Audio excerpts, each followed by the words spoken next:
प्यारी संगत को जय गुरु जी।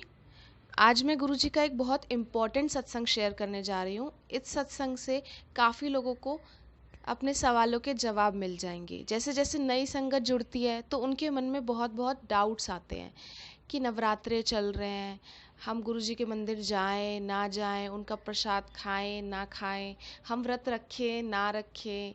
हमने व्रत भी नहीं रखा, लेकिन क्या हम लहसुन प्याज खा सकते हैं नहीं खा सकते हैं?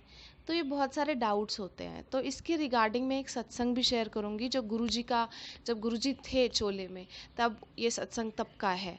तो नई संगत जी, मैं आपको ये बताना चाहती हूँ कि जैसे जैसे हम गुरुजी से जुड़ते हैं तो हमें कोई व्रत रखने की ज़रूरत नहीं होती। गुरुजी कहते हैं कोई व्रत रखने की ज़रूरत नहीं है, तुम सिर्फ मेरी पूजा करो तो वो सब देवों की पूजा हमें अपने आप लग जाती है। जो भी जिसको भी हम पूछते हैं, हमें एज सच कोई व्रत रखने की ज़रूरत नहीं है।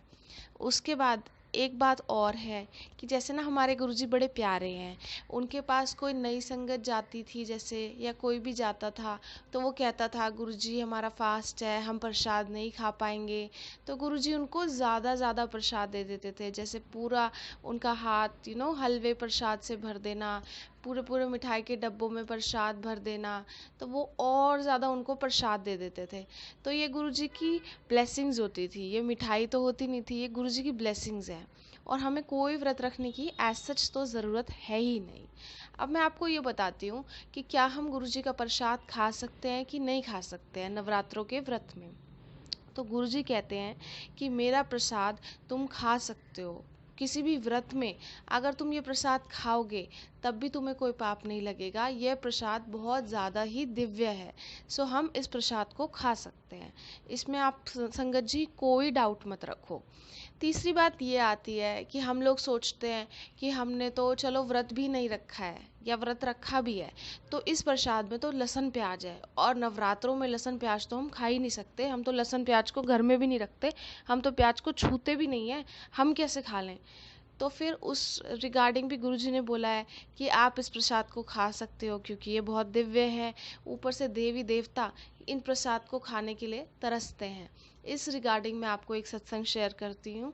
जब गुरुजी चोले में थे तो उनसे एक आंटी मिलने आई कि गुरुजी, मिलती हैं वो गुरुजी से, और जब वो गुरुजी से आज्ञा लेती हैं तो गुरुजी उनको बोलते हैं कि प्रसाद खा के जाना। तो आंटी बोलती है गुरुजी मेरे तो नवरात्रे चल रहे हैं और इस प्रसाद में तो लहसुन प्याज होता है। तो वो कहती हैं कि गुरुजी मैं ये प्रसाद नहीं खा सकती।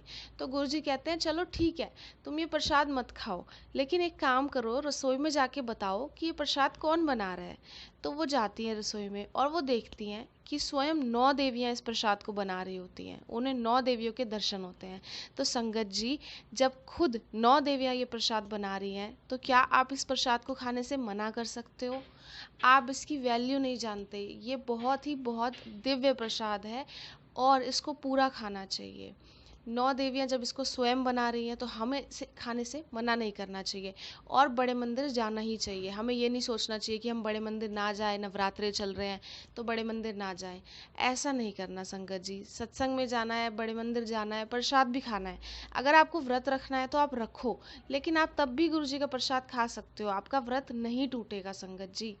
ठीक है, आप देखते हो कि महादेवी पार्वती जो है उन्होंने शिव की आराधना की, तपस्या की। ठीक है, और ये तो हमारे महाशिव हैं। तो हमें कोई भी व्रत में ऐसा नहीं है कि प्रसाद को नहीं खाना है, प्रसाद को खाना ही खाना है। ठीक है संगत जी, तो बस मैं यही आपसे बताना चाहती थी क्योंकि नवरात्रों में काफ़ी डाउट्स होते हैं। तो आप बड़े मंदिर जाइए और ज़रूर प्रसाद खाइए, उसको इग्नोर मत करिए। और साथ ही साथ अब मैं आपको ये बताना चाहूँगी कि गुरुजी के सत्संग को शेयर कीजिए, और अगर आपके पास अपना कोई सत्संग है तो आप मुझे व्हाट्सएप पे भेज सकते हैं, audio video in clear voice, या आप मुझे लिख कर भी भेज सकते हैं। मैं आपका सत्संग अपने यूट्यूब चैनल पे शेयर कर दूँगी, क्योंकि गुरुजी कहते हैं जो सत्संग सुनाता है उसका भी भला, और जो सत्संग सुनता है उसका भी भला। तो संगत जी, प्लीज़ शेयर योर सत्संग विद मी, एंड जो भी है आप मुझे बता सकते हैं। और जय गुरु जी, शुक्राना गुरु जी।